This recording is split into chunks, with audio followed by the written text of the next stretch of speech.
Corona के लिए संजीवनी नहीं है, ये इबोला की दवा है। अब फिर भी ठोके जा रहे, एक एक आदमी को 10 ठोक दी। और ये स्टीरॉयड ठोक ठोक करके, ये रेमडेसिविर ठोक ठोक करके ही रोहित सरदाना से लेकर के तमाम, मैं सैकड़ों लोगों को जानता हूं जिनको ज्यादा दवाएं देकर के मारा गया। उनके लिए कौन जिम्मेदार है? हम जय हिंद दोस्तों बाबा रामदेव और नकली झांसी की रानी, इन दोनों का कल खेला हो गया। खेला ऐसा हो गया कि पूरी तरीके से एक्सपोज हो गए। एक्सपोज तो हो ही रहे हैं, बट और ज्यादा एक्सपोज हो गए। एक तरफ जो बाबा रामदेव हैं वो गोदी मीडिया में कहते हैं कि भाई इस देश में ऑक्सीजन की कमी नहीं है।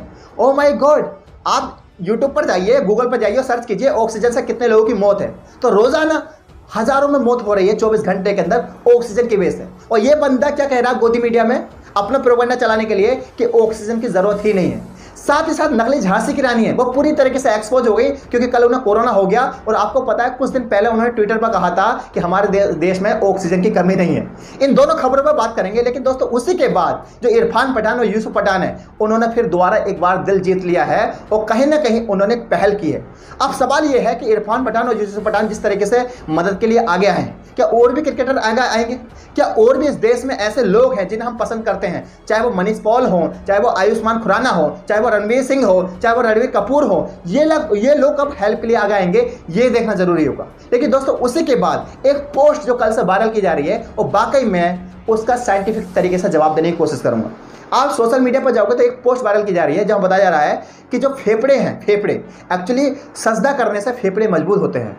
और आपको पता है जब तक आपके फेफड़े मजबूत नहीं होंगे तब तक आपको शुद्ध ऑक्सीजन नहीं मिलेगी। और ऑक्सीजन इस बीमारी के लिए कितनी बेहतर है हम सबको पता है। अब मैंने साइंस के हिसाब से इसका जवाब ढूंढने की कोशिश की गूगल पे, तो यकीन मानिए इस पर एक बहुत बड़ा खुलासा हुआ है। और ऐसा खुलासा जिसे सुनकर आप इस वीडियो को शेयर करने बिना रह ही नहीं सकते। लेकिन जो दोस्तों हम जो पहली बात करने जा रहे हैं वो बात करने जा रहे हैं कि कल दिल्ली के अंदर खेला हो गया और IT सेल वाले अपने ही प्रोपेगेंडे में बुरी तरीके से फंस गए। अब मामला क्या हुआ था कि दिल्ली में मशहूर रेस्टोरेंट है जिसका नाम है खान चचा। अब खान चचा जो रेस्टोरेंट है, लगता है कि यार इसका ओनर है वो भी मुस्लिम होगा कि नाम है खान चचा। अब दिल्ली पुलिस ने कल छापा मारा। जब दिल्ली पुलिस ने छापा मारा तो वहाँ 500 से ज़्यादा ऑक्सीजन कंसंट्रेटर बरामद किए। यानी इस समय आप देख सकते हो इतना बड़ा गुनहगार इंसान जिस समय ऑक्सीजन की जरूरत है, लेकिन ये लोग बिजनेस कर रहे थे। अब NDTV रिपोर्ट के अनुसार ये लोग क्या कर रहे थे कि ऑक्सीजन कंसंट्रेटर खरीद रहे थे 16 से लेकर 22,000 के बीच, 16,000, 17,000, 18,000 में खरीद रहे थे और उसको 50,000 से लेकर 70,000 में बेच रहे थे। आप समझ सकते हो, क्या आप ऐसे ओनर को इंसान की कैटेगरी में रख सकते हो? बिल्कुल नहीं। हुआ क्या, IT सेल वालों को एक मौका मिल गया, क्योंकि मैंने आपको बताया कि मुस्लिम नाम में इतनी बरकत है कि IT सेल वालों की गोदी मीडिया की रोजी रोटी इन पे चलती है। ठीक है, हुआ क्या, ये ट्विटर पर ट्रेंड चलाने लगे और क्या कहने लगे कि खान मार्केट गैंग, खान मशहूर रेस्टोरेंट, और ये लगातार चलाने लगे कि देखो किस तरीके से देश के अंदर चल रहा है, ये जिहादी लोग कभी से नहीं सुधर सकते। हुआ क्या, दिल्ली पुलिस को ट्वीट करना पड़ा कि भाई इसका जो ओनर है वह मुस्लिम नहीं है बल्कि नवनीत कालरा है जो कि हिंदू है। और पूरी इस तरीके से इनका पूरी तरीके से खेला हो गया, यानी अपने ही प्रोपेगेंडे में फंस गए। अब बहुत सारे लोग कहते हैं यार भाई आप इस तरह के टॉपिक क्यों उठाते हो? अरे भाई, जब आप हिंदू मुस्लिम करते नहीं थक रहे तो क्या हम इसका काट भी नहीं करें? यानी आप ट्विटर पर हर खबर को हिंदू मुस्लिम के रूप में चला रहे हो। आपका दीपक चौरसिया वो दिन रात हिंदू मुस्लिम कर रहा है, आपका जो नरसिंहन सरस्वती है वो दिन रात हिंदू मुस्लिम कर रहा है, मैं तो उसका जवाब दे रहा हूँ। यानी आपको जवाब लेने में इतनी प्रॉब्लम हो रही है तो हमें आप जो लगातार हिंदू मुस्लिम कर रहे हो उस पर कितने लोगों को परेशानी हो रही होगी। और मैं हमेशा कहता हूं कि जो अपराधी होता है वो अपराधी होता है, लेकिन गोदी मीडिया क्या करती है कि जहां कोई मुस्लिम नाम मिलता है उसको हाईलाइट कर देती है और दूसरा कोई नाम होता है उसको छुपाने की कोशिश करती है। खैर, तो कल पूरी तरीके से खेला हो गया और उसी पर एक बहुत बड़ा खुलासा हुआ। इमरान प्रतापगढ़ी ने एक बात लिखी जहां उन्होंने कहा कि केवल खान चाचा के रेस्टोरेंट के जो मालिक हैं वो हिंदू नहीं है, बल्कि अल कबीर मीट फैक्ट्री के जो सतीश सब्बर लाल हैं वो भी हिंदू ही हैं। अल कबीर मीट फैक्ट्री के जो ओनर हैं सतीश सब्बर बाल वो भी हिंदू हैं। और यही नहीं, इंडिया में जो टॉप 10 जो बीफ एक्सपर्ट हैं वो सब के सब हिंदू हैं। यानी किस तरीके से, मैं हमेशा दोबारा कह रहा हूँ कि मुस्लिम नाम में बरकत इतनी है। खैर, आगे बढ़ते हैं।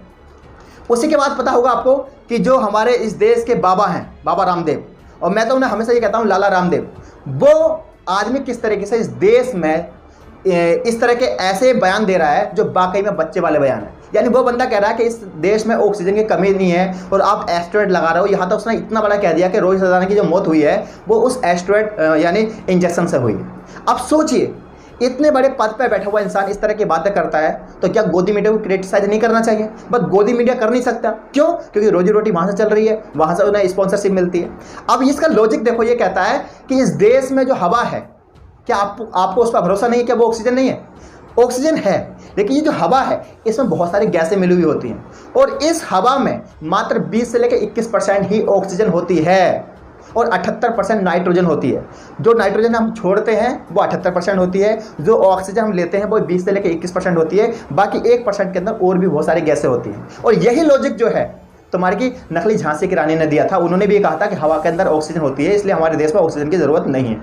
यानी देख सकते हो कितने बड़े लेवल का झूठ बोल रहे हैं। आप सोचो, एक जो पेशेंट है जिसे कोरोना से परेशानी है, कोरोना से पीड़ित है, उस बंदे को आप ये हवा दोगे बाहर की, इस हवा में कितना % ऑक्सीजन है? 20 से लेकर 21%। बट उसे जो है ऑक्सीजन ज़्यादा चाहिए, उसके लिए ही ऑक्सीजन सिलेंडर का इंतजाम किया जाता है। ये सब बात समझनी पड़ेगी बाबा रामदेव को। खैर, उसी के बाद आपको पता होगा जो बड़ी खबर चलती रही वो यूसुफ पठान की चलती रही। यानी यूसुफ पठान और इरफान पठान ने एक बार फिर जो है दिल जीत लिया, क्योंकि आपको पता है उनकी जो एक एकेडमी है दक्षिण दिल्ली में, वो जो है उन्होंने ये फैसला लिया है कि कोरोना काल में जितने पीड़ित रहे हैं या जो कोरोना काल से परेशान रहे उनको वो खाना खिलाएंगे मुफ्त में। इरफान पठान ने ट्वीट किया जिसमें लिखा, देश भर में कोरोना महामारी की दूसरी लहर चल रही है, ऐसे में ज़रूरतमंदों की मदद करना हमारा फ़र्ज है। इसी से प्रेरित होकर CAP दक्षिण दिल्ली में ज़रूरतमंदों को मुफ्त भोजन मुहैया कराएगी।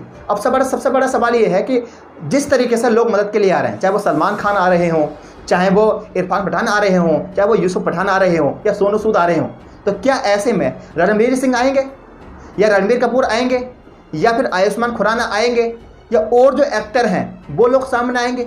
यानी इन लोगों के अंदर हिम्मत क्यों नहीं है कि हम लोगों ने इनको स्टार बनाया है, आखिर ये लोग हेल्प क्यों नहीं कर रहे हैं? या फिर नकली झांसी की रानी या बाबा रामदेव जो है ज़मीनी स्तर पर उतर के लोगों की हेल्प क्यों नहीं कर रहे हैं? सबसे बड़ा सवाल ये है।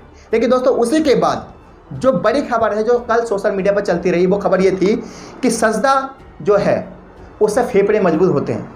अब देखो, एज ए मुस्लिम मेरा तो बिलीफ ये है, बट हमारे जो और भाई हैं वो कैसे बिलीव करेंगे कि वाकई में सजदे से जो है या नमाज से फेफड़े मजबूत होते हैं? इसके लिए हमें साइंस का सहारा लेना पड़ेगा। साइंस इस पर क्या कहता है? जब हम साइंस की बात करते हैं तो बताते हैं कि सजदे आपके जो फेफड़े हैं वो जब मजबूत होते हैं, जब आपकी मांसपेशियाँ होती है वो मजबूत होती हैं। अगर मांसपेशियाँ मजबूत होंगी तो आपको ऑक्सीजन लेने में कोई भी दिक्कत नहीं होगी, और जब आपके फेफड़े मजबूत होंगे तो आप शुद्ध ऑक्सीजन ले सकते हो। अब इसी पर जो आज तक है उसका आर्टिकल क्या कहता है? आज तक का आर्टिकल कहता है, सजदा योगासन से कम नहीं। यानी योग से आपके फेफड़े मजबूत होते हैं और सजदा भी वही काम करता है। सजदा पर आंख गड़ाने से कंसंट्रेट बढ़ता है, गर्दन के झुकने पर गर्दन की मुख्य धमनियों पर स्थित कोरोडिट साइंस पर दबाव बढ़ता है, गले में हलचल बढ़ने से थायराइड का कार्य प्रणाली सुचारू होती है, पाचन तंत्र नियंत्रित होता है। यह सब 40 सेकंड की मुद्रा में होता है। मांसपेशियों को ताकत मिलती है, यानी मांसपेशियां मजबूत बनती हैं। अब आपको पता होगा फेफड़ों को मजबूत बनाने वाली जो काम करती है एक्सरसाइज वो यही होती है कि आप मांसपेशियों को मजबूत करो, क्योंकि जब तक आपकी मांसपेशियां मजबूत नहीं होगी आपको ऑक्सीजन जो है अच्छी लेवल पर नहीं मिल पाएगी। अब फेफड़ों को मजबूत बनाने के लिए ये खास एक्सरसाइज है। अब एक्सरसाइज ऑक्सीजन लेवल में होगा सुधार। क्या करना पड़ेगा? फेफड़े शरीर को शुद्ध ऑक्सीजन देने का काम करते हैं। यानी आप देख सकते हो लॉजिक के हिसाब से ये बताया गया कि अगर जब तक आपके फेफड़े मजबूत नहीं होंगे तब तक आपको ऑक्सीजन शुद्ध नहीं मिल पाएगी, ऑक्सीजन लेने में दिक्कत होगी। अब उसके लिए क्या करना है कि आप योगा कर सकते हो। योगा से आपका जो है मांसपेशियां भी मजबूत रहेंगी, साथ ही साथ आपके जो फेफड़े मजबूत रहेंगे। बट अगर हम सजदे की बात करें तो सजदे के साइंस के हिसाब से कितने बड़े बेनिफिट हैं ये आप देख सकते हो। मुझे उम्मीद है दोस्तों ये वीडियो आपको पसंद आई होगी। अगर आपको हमारा काम पसंद आता है तब इंस्टाग्राम पर जाइए और आप हमें फॉलो कर सकते हैं। इंस्टाग्राम का जो लिंक है मैंने वीडियो के डिस्क्रिप्शन में दे दिया है, या फिर आप इंस्टाग्राम पर जाइए और वहाँ सर्च कीजिए रियल मोहम्मद अरबाज। मिलता हूँ नई वीडियो के साथ, जब तक के लिए जय हिंद, अल्लाह हाफिज़।